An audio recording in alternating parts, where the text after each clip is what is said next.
Je suis Julia de Globule Radio, je suis au Châtelard en Suisse, à l'usine hydroélectrique des chemins de fer fédéraux.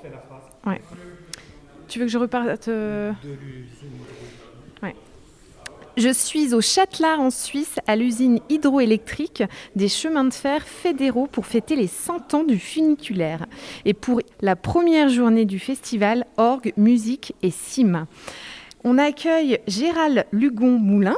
Bonjour Gérald. Vous êtes ancien chef de l'usine et je crois que l'usine et la construction du funiculaire, c'est une histoire de famille.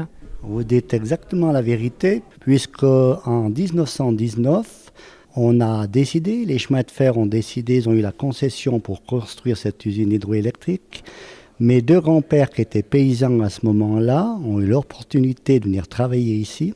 Un de mes grands-pères a travaillé 30 ans dans cette centrale en venant tous les jours à pied depuis fin août ici, pour occuper les 3 fois 8 heures. Mon autre grand-père a aussi travaillé environ une vingtaine d'années. Lui était aussi paysan du côté du hameau de Giétrou en dessus. Mon père, qui était surveillant du barrage de Barbrine et après surveillant des conduites forcées, a fait 32 ans de service. J'avais aussi 2 oncles qui ont fait plus de 40 et 45 ans et moi 41 ans de service ici. J'ai commencé à 20 ans, j'en ai fini à 61 ans et comme vous l'avez dit tout à l'heure, j'ai fini ma carrière, mes 20 dernières années de service à la direction de la centrale. En fait, l'histoire de l'usine vous prend vraiment à cœur. Vous racontiez hors antenne toutes les photographies, puisqu'il y a une série de photos qui est mise en avant à l'usine et qui est présente jusqu'au mois d'octobre. Est-ce que vous pouvez nous parler des photographies de cette construction du funiculaire ? Volontiers. Donc, ma passion a été, au moment où je suis parti à la retraite, c'est d'aller farfouiller un petit peu dans les archives de la centrale. Et là, j'ai trouvé un véritable trésor, puisque personne n'avait mis les pieds, ou personne ne s'intéressait peut-être, que toutes les photographies qui ont été faites entre 1919 et 1925, elles sont vraiment datées au mois près. Et par rapport à ça, par rapport aux photos, et comme je suis d'origine de la région, connaissant très bien, et en voulant discuter avec mon père, mes oncles et tout ça, qui ont fait ce travail, j'ai pu remonter exactement. Donc c'est pour ça qu'aujourd'hui, on fête le 100e anniversaire. On a vu que le funiculaire qui a commencé sa construction en 1920 a été inauguré au mois de juin 1921. Et le funiculaire, pour vous dire à quoi servait le funiculaire, il n'a pas été fait pour le tourisme, comme il tourne à l'heure actuelle. Il a été fait pour la construction des amenées d'eau, des conduites forcées entre la station supérieure, l'arrivée du funiculaire, et la centrale donc hydroélectrique. Alors, vous parlez de conduite forcée. Qu'est-ce que ça signifie ? Alors, une conduite forcée, donc, c'est une conduite qui est sous pression, et qui peut donc bien sûr avoir des contraintes de traction. Vous pouvez vous imaginer que ces conduites, on ramène l'eau du barrage à une altitude de 1900 mètres, puis ici à Châtelard, on a une altitude d'environ 1100 mètres. Donc il y a une certaine pression dans ces conduites, c'est pour ça qu'on les appelle forcées. L'épaisseur des conduites était d'environ 5 cm, donc c'était des conduites en acier, rivées, c'était des longueurs d'environ 8 mètres et elles pesaient 8 tonnes. On les emboîtait les unes derrière les autres et ceux qui l'ont construit, même sur une pente de 87%, qui est déjà pas quelque chose, donc on chauffait les rivets à blanc. Ensuite, on mettait le rivet à travers le trou et à l'aide de marteaux pneumatiques, on rivait ces conduites. Il y avait environ, sur la circonférence de tuyaux, environ 100 rivets. Alors, vous pouvez faire le calcul sur 1310 mètres de conduite, des bouts de 8 mètres, puis vous multipliez tout ça par 100, vous voyez combien de rivets on a dû chauffer. Et tout ça, ça s'est monté pratiquement, donc en travaillant 8 mois par année. Ça s'est monté en 2 ans. Donc 2 fois 1310 mètres de conduite en 2 ans. Et puis pour pouvoir ramener l'eau assez rapidement à la centrale. Le but de faire ce funiculaire, c'était de faire les conduites forcées avant de commencer la centrale électrique. La centrale électrique a commencé en 1921, les premières fondations en 1921. Et la première machine donc, a commencé à tourner en 1923. Le barrage n'était pas terminé.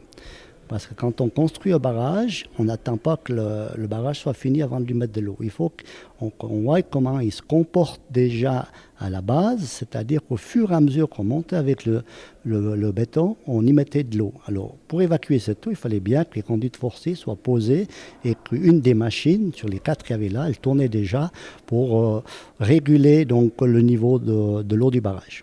D'où le choix de construire le funiculaire avant l'usine.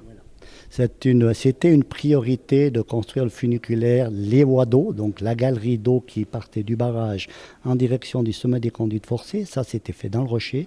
De là, on avait 2 vannes pour chaque conduite, des vannes de sécurité. Et de là, la chute, donc pratiquement, on va dire, de la base du barrage, parce qu'une prise d'eau se trouve toujours à la base du barrage avec une légère pente qui arrivait donc au départ des conduites forcées. Et là-haut, au départ des conduites forcées, vivait pendant 365 jours par année un gardien qui, 24h24, restait sur place, été comme hiver. Ce gardien restait une semaine là-haut. Si jamais il y avait des problèmes. Pour la petite histoire, puisque j'ai travaillé là, ce gardien, à 2h du matin, on le réveillait. Chaque matin, à 2h du matin, on arrêtait les machines pour aller prendre la pression de manomètre qui nous indiquait exactement la hauteur du barrage. À ce moment-là, rien n'était informatisé, donc avec un simple manomètre, on pouvait dire le barrage, on a descendu le barrage de 2 mètres ou bien on l'a remonté de 3 mètres. Donc chaque fois, chaque nuit à 2h, on réveillait le gardien depuis le poste de commande ici à l'arrivée des conduites forcées. Puis c'était un petit peu folklorique. Donc bien sûr, on est dans nos montagnes et l'hiver, il y a neige. Comment ça se passait en fait ? Alors, comment ça se passait? C'est que c'était simple. Si vous avez l'occasion de visiter le musée, si vous revenez une fois visiter ce musée, vous verrez donc à ce moment-là les moyens que les ouvriers, en partant de Châtelard, en allant donc 800 mètres plus haut, avec des véritables pots de phoque, qui étaient la véritable pot de phoque, des skis plus ou moins d'époque encore.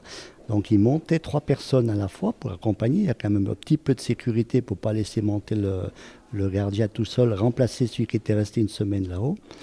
Et en descendant, ils redescendaient à ski. Aussi une petite anecdote peut-être, puisque mon père a fait ce gardiennage. Samedi, en arrivant là-haut, il a vite renvoyé ses collègues descendre parce qu'ils annonçaient le mauvais temps. Et lui, en allant chercher du bois à l'étage supérieur, il s'est foulé la cheville en redescendant le premier jour qu'il est arrivé là-haut. Il a essayé de se soigner avec du sel, de l'eau, et la neige est venue en quantité, si bien que pendant 15 jours, il a dû rester là-haut avec une cheville qui était pratiquement cassée. On n'a pas pu venir le chercher. Et au bout de 15 jours, on est monté avec nous on appelle en Suisse les luges canadiennes. C'est une luge en bois avec